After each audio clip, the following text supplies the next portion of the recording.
A lot of people with aphantasia have this, I would say, FOMO, this really fear of missing out, or this feeling that they're really missing out on something because they can't visualize, they can't see the loved ones' faces and things like that. And I understand and I sympathize with that. But I think we don't maybe consider the other side of the coin enough.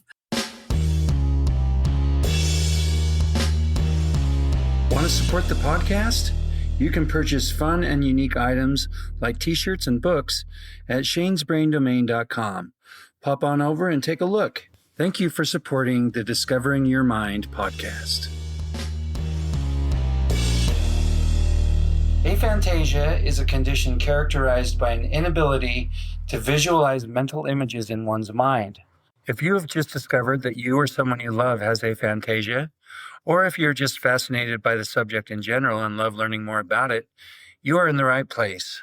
The Discovering Your Mind podcast delves into all aspects of the mind's eye, including aphantasia, hyperphantasia, and everything in between.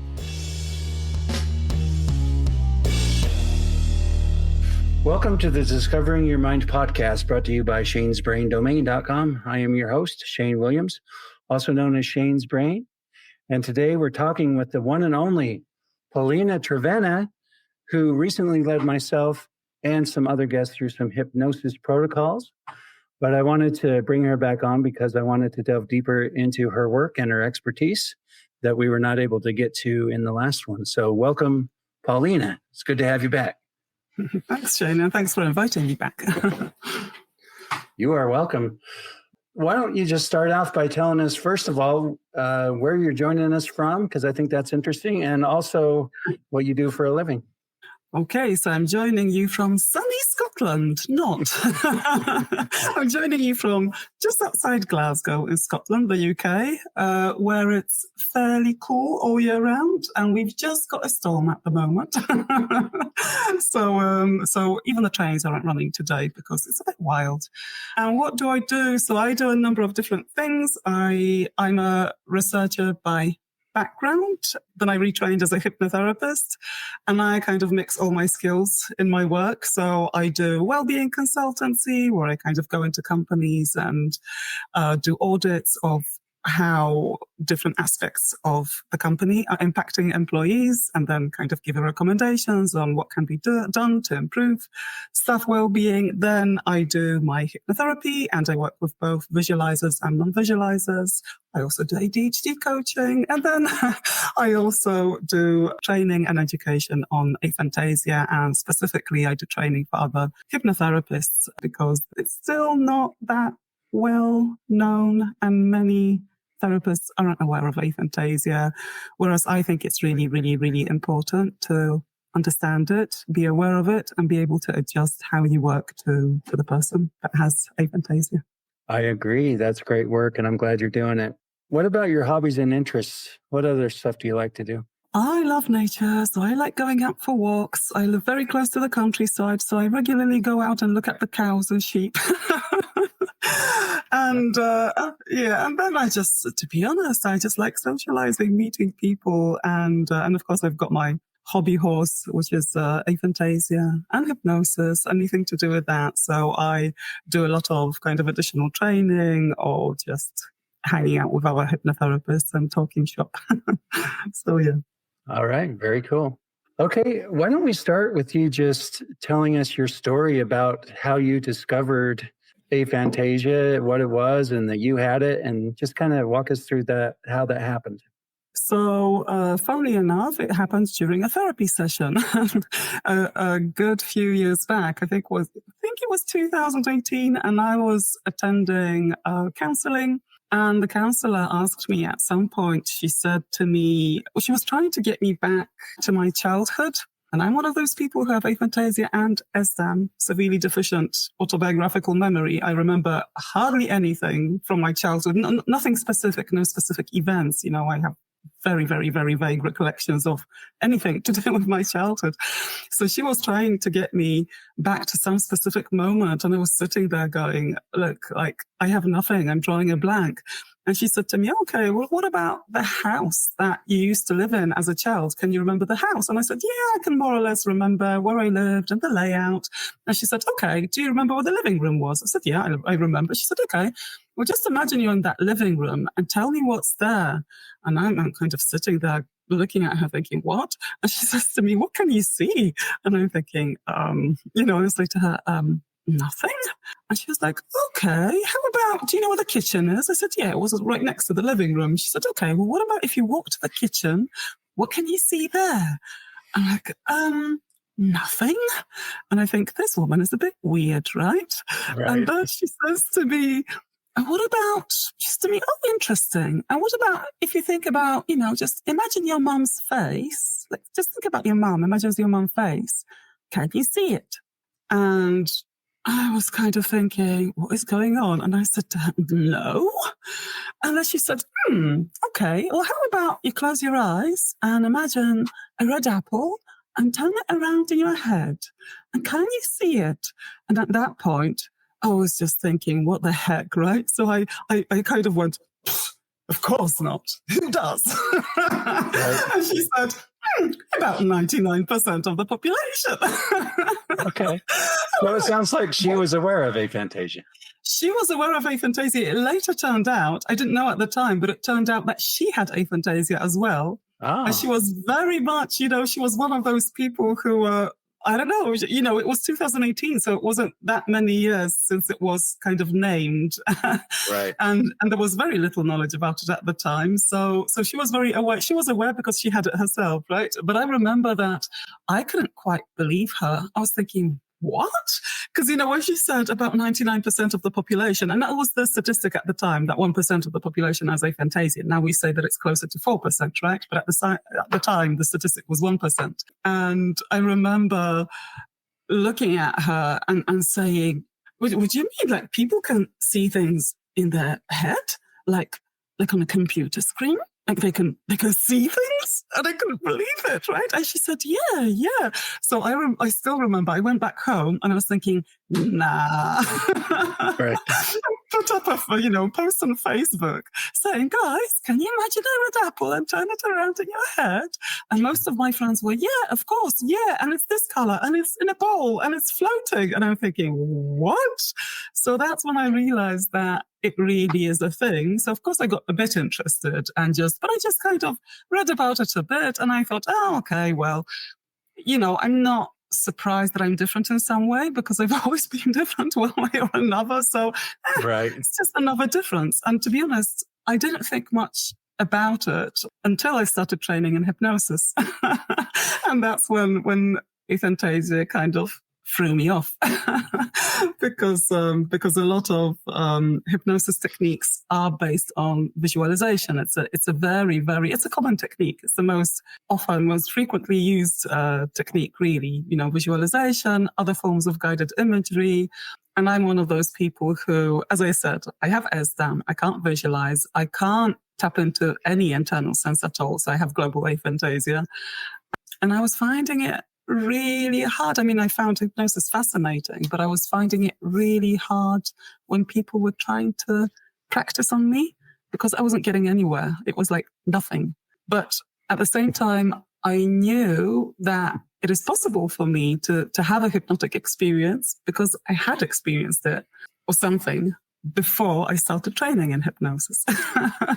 But it really was the fact that I just couldn't get anywhere. I fell off the wagon with the training at some point because I thought, well, maybe it's just not for me because, I very quickly gained the reputation of being a difficult subject, and the last thing I wanted was to be difficult to anyone. And I just got really discouraged and thought, okay, I'll just, not everything has to be for you. Maybe it's not for me. And I left it. But then at some point, I remained fascinated, and at some point, I came across trainers who I thought, oh, I really like these guys. And they were doing live online training. And I thought, I think these guys are really cool. I like what they're saying. And I got in touch with one of them. That's the Jacquins, Anthony and Freddie Jacquin. And I spoke to Anthony and I said to him, look, I've got this thing. I've got aphantasia. I can't visualize at all. is this course even for me? Because I've tried before, I fell off the wagon because it was too difficult. I couldn't get anywhere. And he said to me, well, I don't know if it'll work for you, but I can guarantee you that you're going to be a very well-trained hypnotherapist once you do our training. And I thought, okay. And the thing with their training was, and the fact that they knew that I had aphantasia, they would demonstrate, they would talk about a technique, demonstrate it to them, demonstrate it on one person, then run it through all of us and ask about feedback and so on. And because they knew I had aphantasia, I'd raised it from the beginning. They kind of gave me the space to talk about it. And every time they ran a technique, they would say, so Paulina, how's that for you? And I'd go, not really. Right. But I still thought it was just me, that I am difficult and I'm being difficult. But then, other people from the course started getting in touch with me saying, I'm exactly the same. And I've got exactly the same problem. It's not working for me. And that's when my kind of research background, kicked in. And I thought, so it's not just me being difficult. Others are experiencing the same thing. Others with aphantasia are experiencing the same thing. So there's something there. So, so that's how this whole thing kicked off for me. I started doing research into aphantasia and hypnosis, and then just continued down this path, and and now it's all kind of exploded. Now I run a Facebook group and do trainings, and we'll be doing more stuff. So Very cool. That is a great story. And it sounds like the aphantasia and the hypnosis just kind of naturally merged without you thinking a whole lot about it, right? Because I was wondering, which came first, which one were you involved in first? It sounds like you knew about aphantasia first, but it didn't really influence your thinking about hypnosis until you actually started getting into that, right? Yeah, because I had no bias, just to say that, I was in academia, but I'm a social scientist by background. I'm not a psychologist. I'm not a neurologist. Academically, I had nothing to do with aphantasia or hypnosis. Academically, right. I was working in the area of international migration and public health. So completely different fields, right? But then during COVID, I suffered a lot from negative thinking. And, my way of escaping my thoughts was going out and socializing. But then, of course, when COVID came and lockdown came in the UK, you couldn't leave you couldn't go anywhere. You couldn't meet up with people. So I thought, right, this is a sink or swim situation. I need to find something to keep myself swimming because I can't live this way. I can't live with this kind of mindset. And that's really what brought me into hypnosis. I wasn't looking for it. I had no idea what it was. I'd never been even vaguely, interested at all. But I found this personal development course on developing a positive mind. And I started that course, and it appeared that course was run by a hypnotherapist. So he included hypnotherapy in the course, and the whole course was really based on a hypnosis technique that I now use with clients, right? But I was just fascinated. I just found it completely fascinating. And I had no idea that you could do hypnosis online, that you can do group hypnosis, no idea, no preconceptions, because I had no idea. The only thing that was coming to my mind was, Scooby-Doo. That was literally my only association with hypnosis. Scooby-Doo, an evil hypnotist, and kind of swirly eyes. Right. And which I, of course, discounted because I was like, nah, right? I'd never even been to a stage hypnosis show, nothing. So in a way, it was great because I had a complete beginner's mind. I had no idea. So I would just go with the process. And I remember the very first time the guy was doing group hypnosis, I actually had this, and it was based on parts work. So it's a kind of idea that there are different parts of our personality, and they're responsible for different aspects of our personality or different behaviors. So, for example, when you're learning to drive, you create a part of you that is the driver. When you start smoking, you create the part of you that is the smoker. It's this kind of concept. Or there might be a part of you that feels, lonely, that feels rejected. So there's all these different parts of your personality, not to be confused with schizophrenia or anything like that.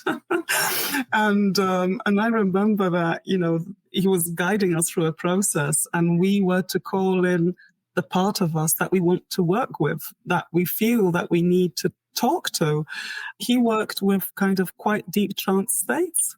And I still remember that, and it was this kind of protocol where I was in the garden, similar to the protocol I was doing with you the other day, but, much longer. I mean, the one he was doing was much more detailed.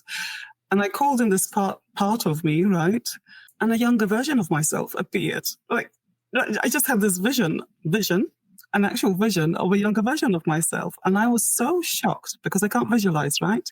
But I do have visual dreams. And I do think that makes a difference because when you're in a hypnagogic state, so this kind of, deep state where your awareness is shifted and it's like you're in between a dream and a wakeful state, imagery can come to you, right? But I just remembered I was so shocked because I was like, what the heck is this? What is going on? And it fascinated me so much that I thought, I need to learn more about this.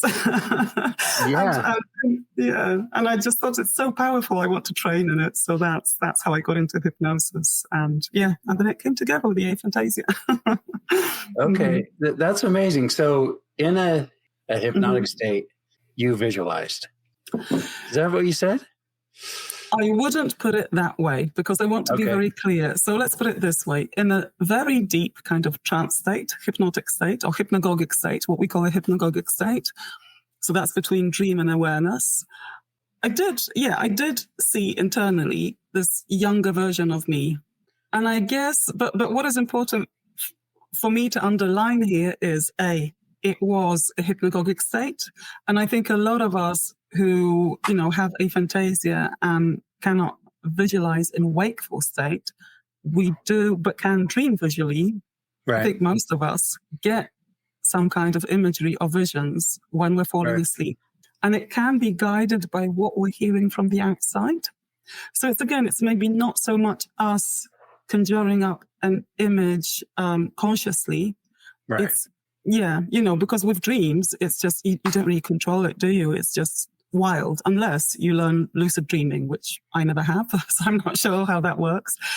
But I did have some kind of imagery popped up and really, really shocked me because that had never happened to me before in that way. So, yeah.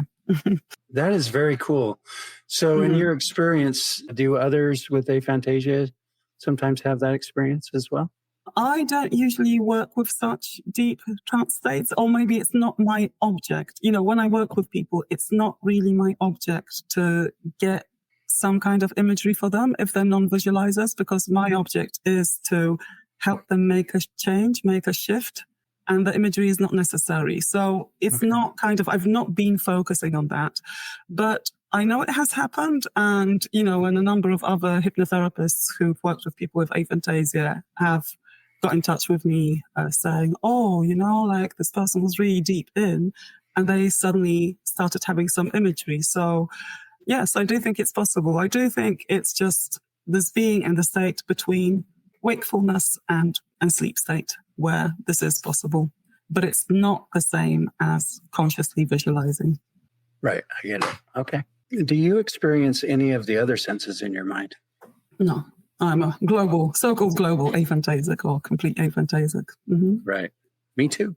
So how does that dynamic play a role? If someone has aphantasia and they may be struggling with hypnosis or visualization in that way, can the other senses pick up the slack, so to speak? If people have access to the other senses, then yes, because I do see a difference between people like us who have global aphantasia and how we relate to any type of mental imagery as opposed to people who can access another internal sense. So I've worked, for example, with people who have visual aphantasia, but have a very strong internal sense of sound, like an auditory sense.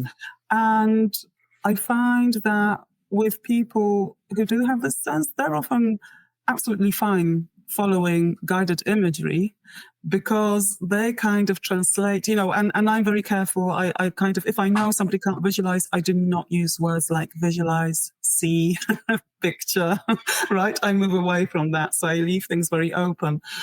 But what I can see with people who do have access to another sense, they will often use that other sense to get through some kind of guided imagery process. And they'll just, I worked with this guy who, for example, had a very strong sense of touch. And when I was doing some hypnosis experiments with him and in a group, he would say, even though it was more focused on visualization, this imagery, I couldn't see anything, but I could feel it. I could feel the ladder. I could feel going up. I could feel being in the field, touching the grass, whatever. So I do see a difference there. And that would be in the context of hypnosis. But what I'm also observing, and I can't back this up with research at this point because there is no research on it, but just from my observations of people I've worked with or people I've talked to, it seems to me that having access to another internal sense also impacts on how people recollect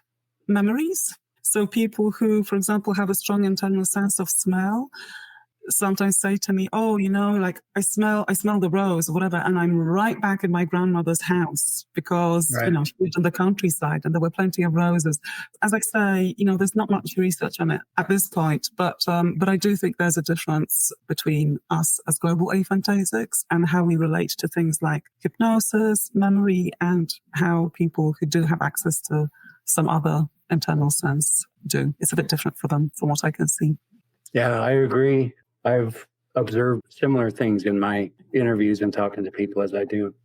All right. So in our last episode, when you were doing the hypnosis stuff with us, you said something that I found quite interesting. So I'd like you to talk a little bit more about it. It's when you said when you first kind of got into hypnosis and the knowledge of aphantasia that you had a plan. I'm going to develop the perfect protocol for people with aphantasia. So can you tell us about how that went?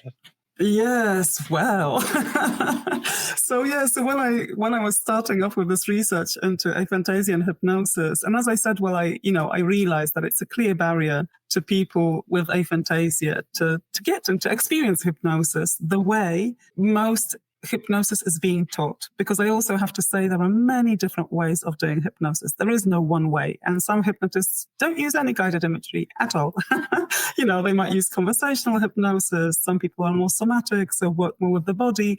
But most of us in our training, we're kind of taken through the visual processes, and we work with visual processes a lot. And they work, very well for people who can visualize most of the time. But I realized that it's a barrier to people who can't visualize, right? So when I was starting this project, I had this ambition of, I want to develop the protocol to work with people with aphantasia. And I started a study with 25 aphantasic hypnotherapists, which was possibly the hardest group I could have chosen to work with.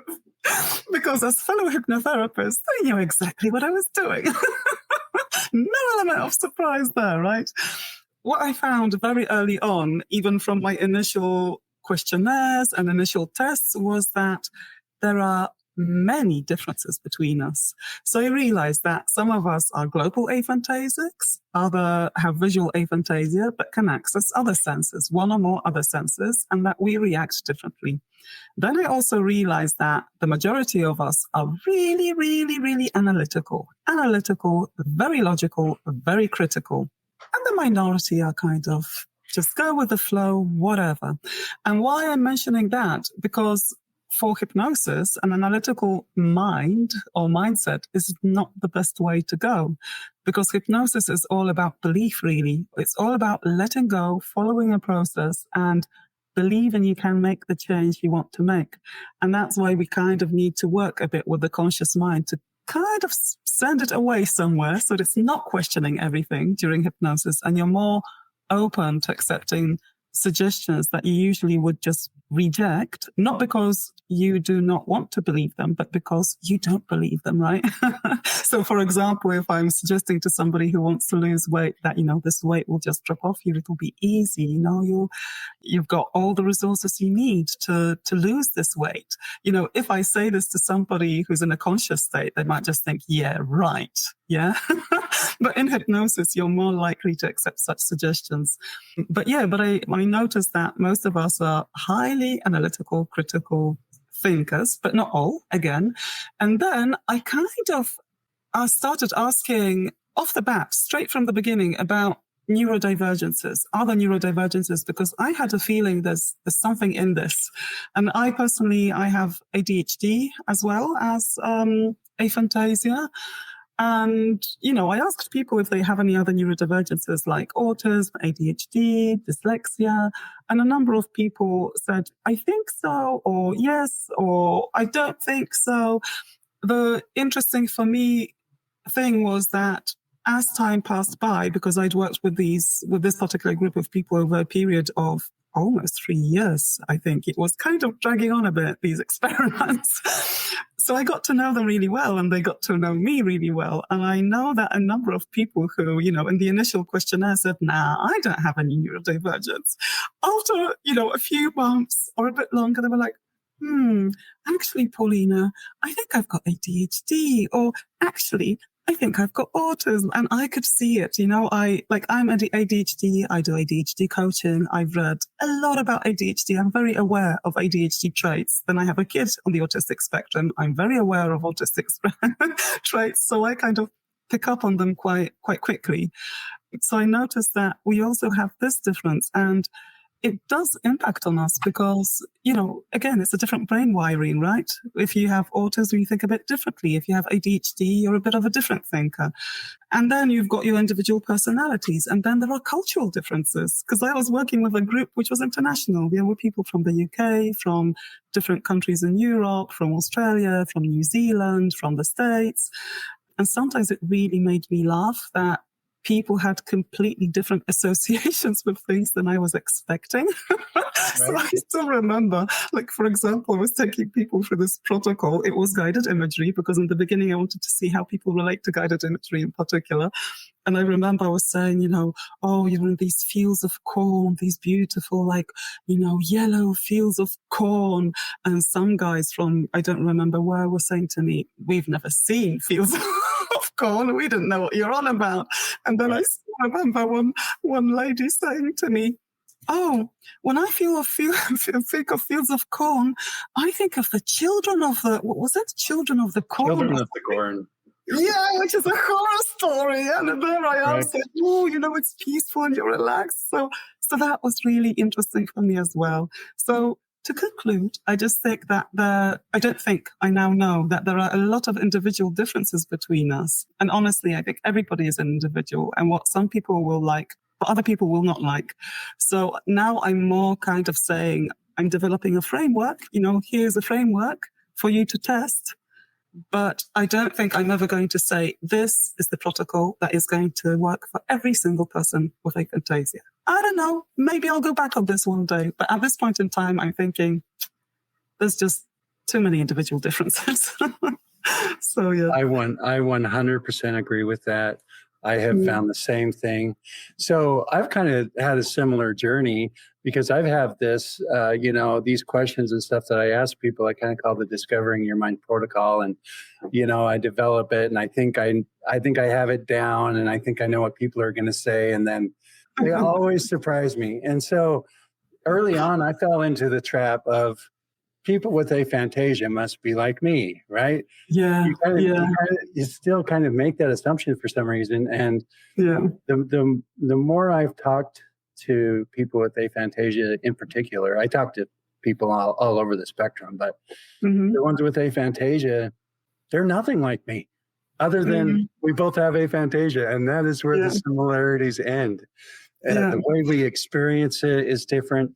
And the more I talk to people, the more I think I will never really truly understand what they're experiencing, because all we have are these inadequate words. We have no way to actually compare. And so we do our best to understand each other and to explain it or describe it. But I think it's falling short. I don't think we'll ever quite understand what it's like to be in someone else's brain. Yeah, no, that's true. And I have this little theory, actually. Again, I cannot back it up with research at this point in time, but I have this little theory that aphantasia is actually just a so-called comorbid condition. So that aphantasia, I think, because, research at the moment is looking at aphantasia and this, aphantasia and that, aphantasia and that. And I'm kind of thinking, I feel I can't prove it, but I feel that we're missing the point a bit. I think it's the other way around. I think we're already neurodivergent in some way, and aphantasia is just one aspect of our neurodivergence, rather than, aphantasia comes with this. That's how I feel about it, just from observing people with congenital aphantasia. But as I say, that is my little theory. I cannot prove it. But what I also see, a lot of people with aphantasia make the assumption that certain things they're experiencing are because of their aphantasia, and they're not at all. Right. And I read that, what they're saying, and I think, no, that's ADHD, that's autism, or something else. But it's not aphantasia. You can't put it down to aphantasia. So I've had people coming into the group saying, I can't read maps, or I'm very bad with directions because I have aphantasia. And it's not why you're bad with maps. I am great with maps, actually, and with directions. And a number of people I know with aphantasia are. This is just, it's not tied to aphantasia itself. Or I remember speaking to one person who was saying to me, I bombed my job interview, because they asked me what tasks I did in my previous job, and I couldn't visualize them, so I couldn't tell them. And I'm like, no, actually, if you have a bad memory, which I understand, because as I say, I have the triple whammy of aphantasia, ADHD, and SDAM, my memory is shambles, right? But, if you have an interview, you prepare for it, or you think about it, you make notes, you don't depend on your visualization skills. It's not that you bombed the interview because of aphantasia, right? No. It's because of other aspects of your memory, or not being prepared for it. So I kind of see a lot of that, because I have aphantasia, this, and a lot of the things people write aren't actually true. It's their experience rather than everybody's experience. Right. It could be playing a role, but yeah, I agree. There's no 100%. This is the way it is in all cases. There's just, from my experience with people, that's just not a thing. Share the gift of laughter with your children and grandchildren with books full of funny poetry and silly stories by Shane D. Williams, available on shanesbraindomain.com.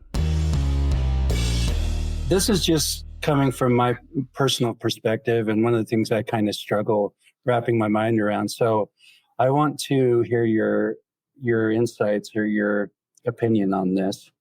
From my experience, hypnosis and meditation seem very similar to me. So from your perspective, what is the difference?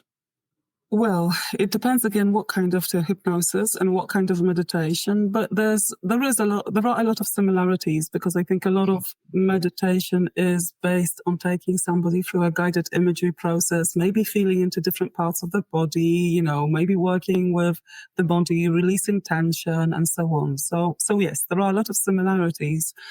I think the difference is that with hypnosis, again, it depends on the goal of the hypnosis. But usually, now I'm speaking about hypnosis as in hypnotherapy. So for therapeutic reasons, with hypnosis, there's more to the guided imagery process. You're taking somebody through the process so that they can make certain changes. So that's the object. And I would say it's more focused on that. The imagery is, the object of that is not just to get you relaxed and take you through a nice walk through the woods. No, that is the means to getting to a goal rather than a goal in itself. And I feel that with meditation, there's not such maybe focus on, meditation isn't in itself change work, right? It can change things for you, but in itself, it's not a process where you're supposed to make an internal change. And I think that's the biggest difference for me, really. It's the goal. It's why we're doing it. And because the way we're doing it is to a certain degree, it can be very similar. But then there's this part which becomes dissimilar. Okay.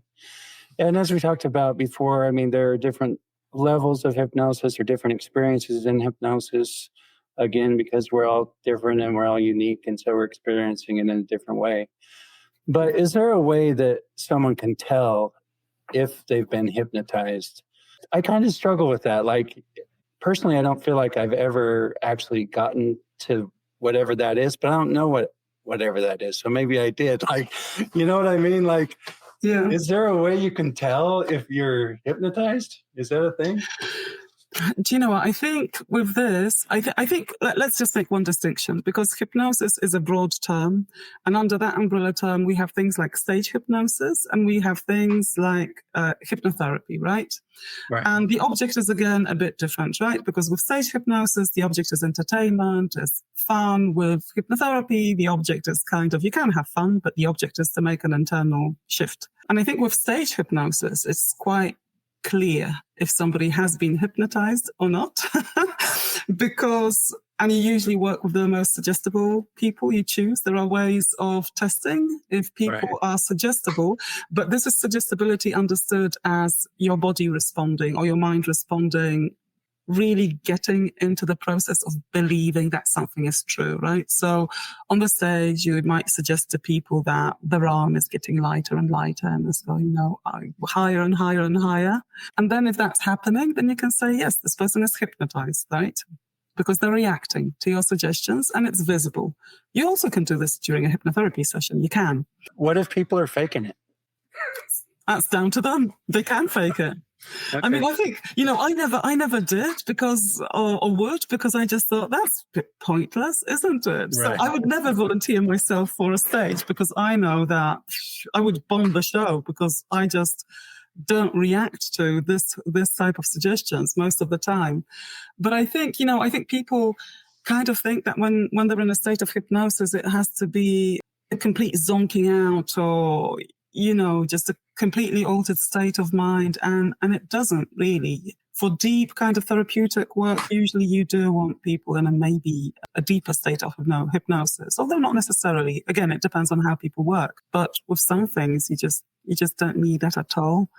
And I think hypnosis is so, again, it's such an individual experience that one person will say this and the other will say that. They experience it differently. So it really depends on what you understand by being being hypnotized. Do you understand it as being completely zonked out, unable to move, or your hand, floating, or do you understand it as actually making the change you want, like stopping smoking or something, without maybe your hand wanting to float? So again, there's just no clear-cut answer for this one, to be honest. Well, I appreciate that. I'm coming at this from, I don't know a whole lot about it. I'm curious about it. And so I appreciate that. All right. What are some links between aphantasia and mental health? This is an interesting one because what I'm observing is that a lot of people with aphantasia have this, I would say, FOMO, this really fear of missing out, or this feeling that they're really missing out on something because they can't visualize. They can't see the loved ones' faces and things like that. And I understand and I sympathize with that. But I think we don't maybe consider the other side of the coin enough. And when I was looking into links between visualization ability and mental health, actually people who are visualizers are much more prone to a number of conditions that people with aphantasia aren't necessarily prone to, or are less prone to. Things like schizophrenia, things like, really visual flashbacks in PTSD. I'll mention that a bit in a moment because there's also the other side of the coin, but things like Parkinson's disease. What else was there? Bipolar disorder.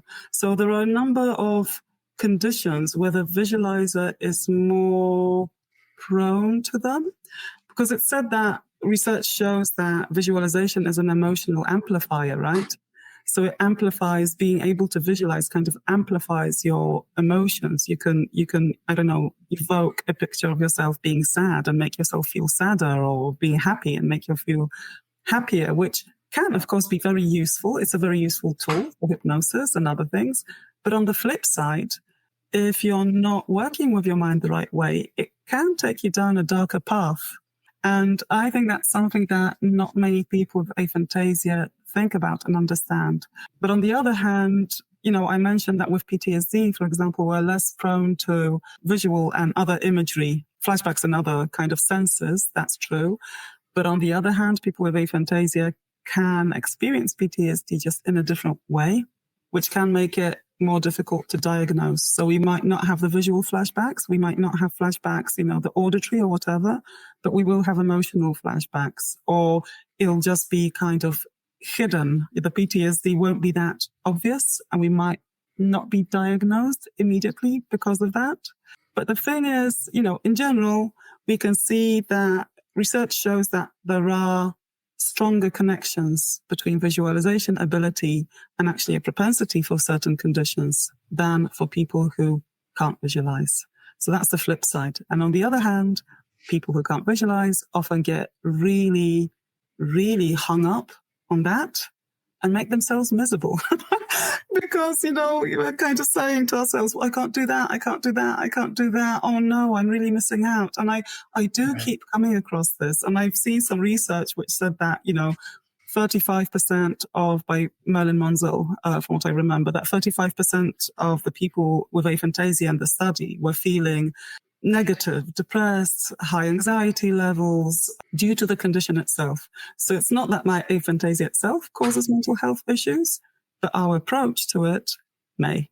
And that's something I think is also important to bear in mind, so that we're not going in those negative loops in our head about not being able to visualize or tap into other internal senses, because you can live without it successfully. But if you get hung up on that aspect of what's going on in your brain, you're not doing yourself any favors. One of those areas that I hear a lot of people with aphantasia getting hung up on is in the area of grief and not being able to picture their loved ones that have passed away. I hear that one a lot. Yes, I do as well. Yeah, I see people mentioning that as quite a lot. And I'm thinking, well, do you really need to? Like, why? Why even think about it this way? Is it about the way that we understand grief should work? Do we think that we need to keep visualizing this person to have a connection with them or something? Right. I don't know.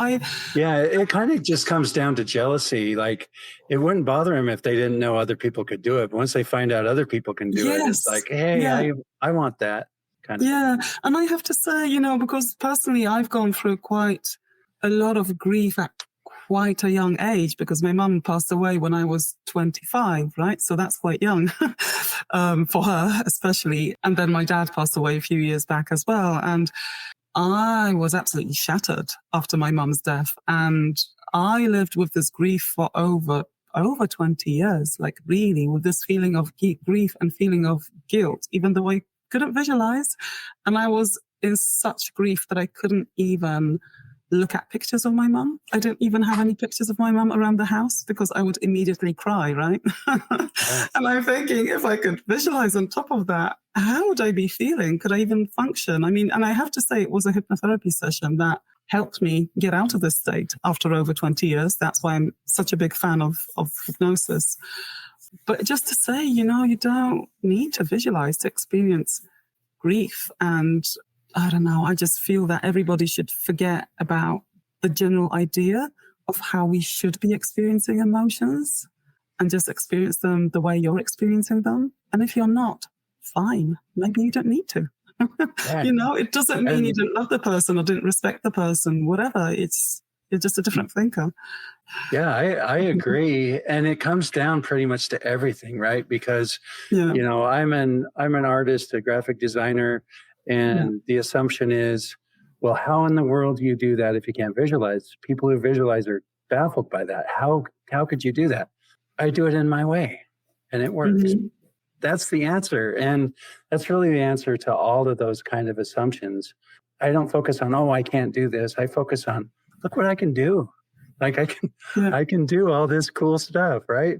And it's because my brain is not handicapped or worse than yours. It's just different. And I do things differently, but I still do them and it still works and it's beautiful. And so that's what I focus on. Exactly. And I so agree with you, Shane, because I just believe that where your focus goes, that impacts on everything. It impacts on how you feel and it impacts on how you live. And if we keep focusing, and this is not just to do with aphantasia, it's to do with whatever. If you keep focusing on the thing that you can't do or anything negative, it's a path that's not going to take you anywhere, any place good. Let's put it that way.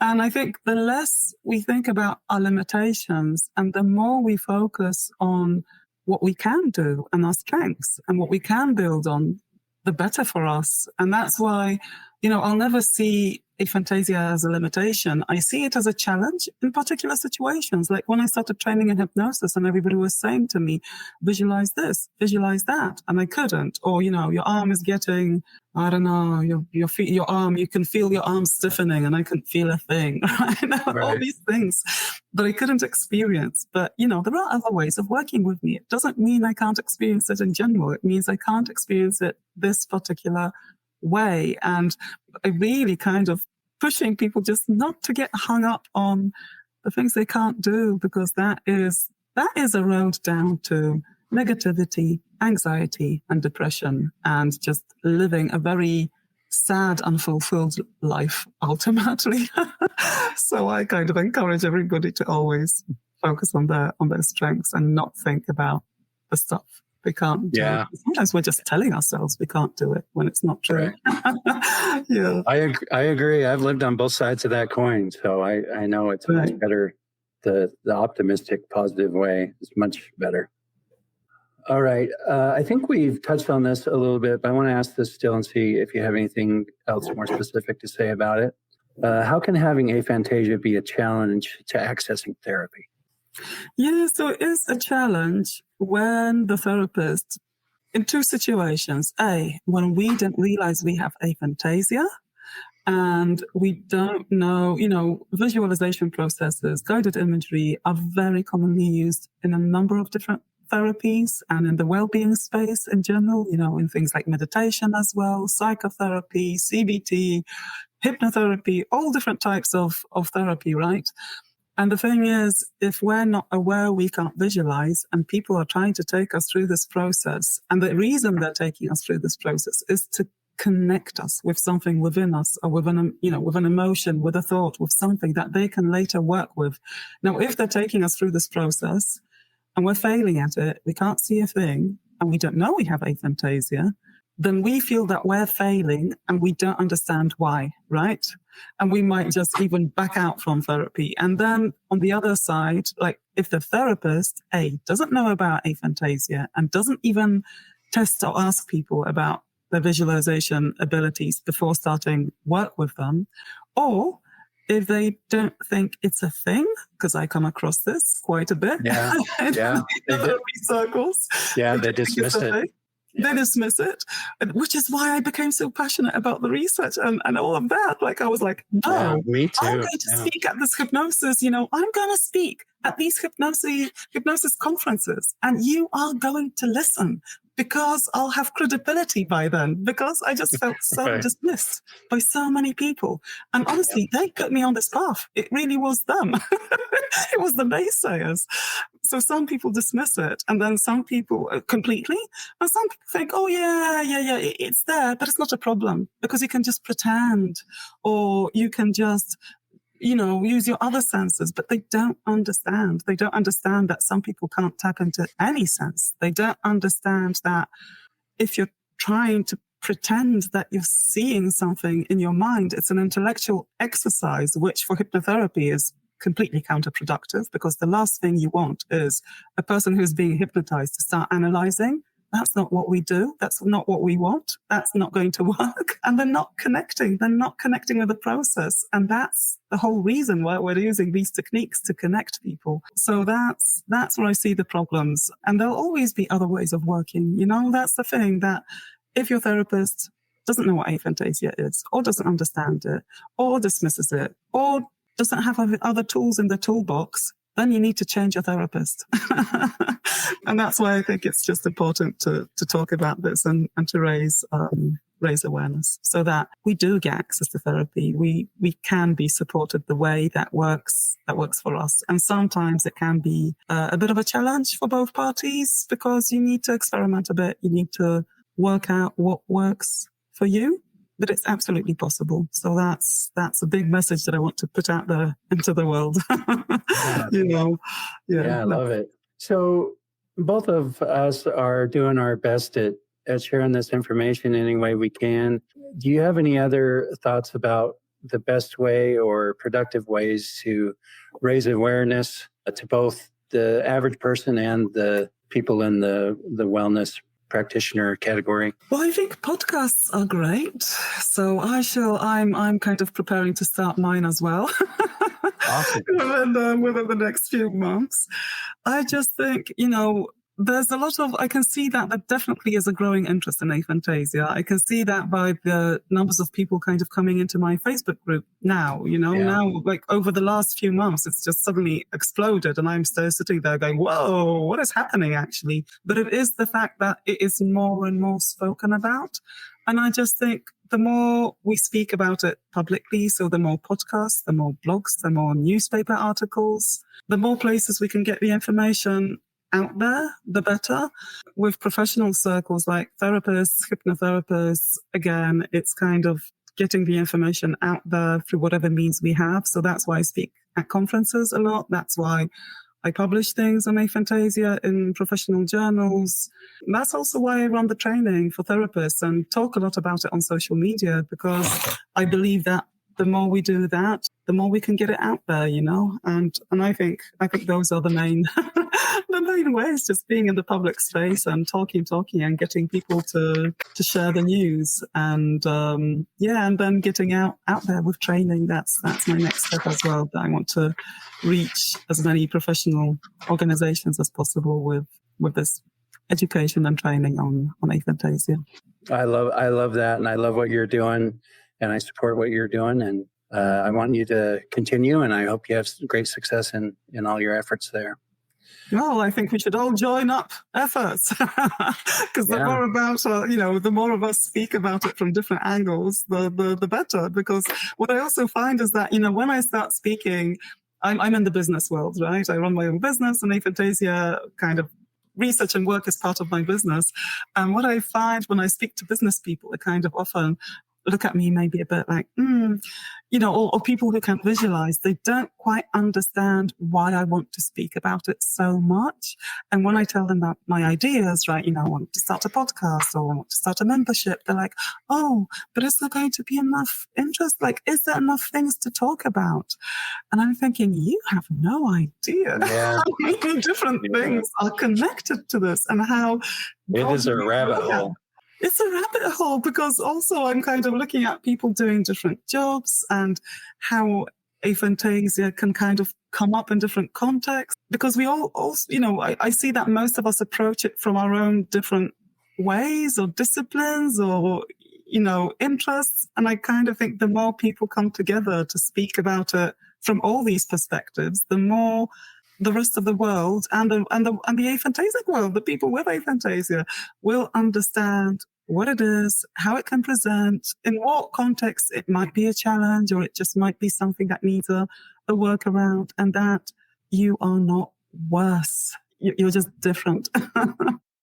Just personally, with your mind, if I were to ask you if you could describe how your mind works, how would you describe it? My brain feels very chaotic most of the time. It's very much like ping, ping, ping, ping, ping, ping, ping. And that's why the negative thinking was really getting to me, because it was like 1,000 negative thoughts per minute all the time, right? And I actually, sometimes I think, because, there's always the question, like, would you like to visualize if you could, right? And I'm sometimes sitting there thinking, actually, no, thank you, because my brain is already so busy that I don't fancy having visuals on top. And, and I mentioned earlier that a lot of people with aphantasia kind of have this feeling that they're missing out on something. But equally, I've come across people with hyperphantasia or really good visualizers who are like, oh my God, I can't control this. This is completely like, it just comes and it just dominates. And, and would you like that? I would not. Right. All right, Paulina, that is pretty much it. Is there anything else you would like to say before we sign off?